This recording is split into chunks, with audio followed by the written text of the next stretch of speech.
ये है एथर S variant और ये एस वेरिएंट मैंने 1 सितंबर 2025 को परचेज़ किया था और ये गाड़ी है ये मैं अभी चला चुका हूँ 1800 किलोमीटर। इस वीडियो में आपको बताता हूँ नॉइज़ के बारे में, इसमें कहाँ-कहाँ नॉइज़ प्रोड्यूस होता है इतने टाइम में, लगभग 2 महीने इसको होने वाले। ये प्लेट लगी थी तो इसमें ये आपस में जब रोड चलता था वाइब्रेशन होता था, तो ये आपस में टकराती थी तो इसमें वाइब्रेशन आता था, तो मैंने एक रबड़ लगा दी, अब यहाँ से वाइब्रेशन खत्म हो गया।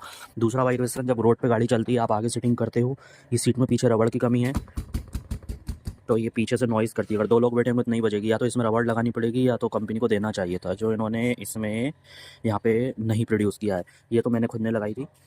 और ये वाला नॉइज़ इसमें आता था, ये तो परचेज़ करते ही आता है क्योंकि ये अलग से ढीला-ढीला सा लगा होता है। मैंने इसमें रबड़ लगा दी, आवाज़ नहीं आती। इसके बाद ये जो लाइन है ना, ये बहुत, जब रोड में बहुत वाइब्रेशन टाइप रोड होता है और गाड़ी स्पीड में होती है, तो उस टाइम पर इसमें यहाँ पे नॉइज़ प्रोड्यूस होता है। ऐसा नहीं होता है, वैसे नहीं होता, बट ये बहुत ऐसे रोड पर होता है, तो तुम्हें मतलब फ़ील होगा। और ये आफ्टर मार्केट एक्सेसरीज़ लगवाई थी, तो ये इसमें जंग पकड़ना स्टार्ट हो गई, ये नट पे, क्योंकि ये आफ्टर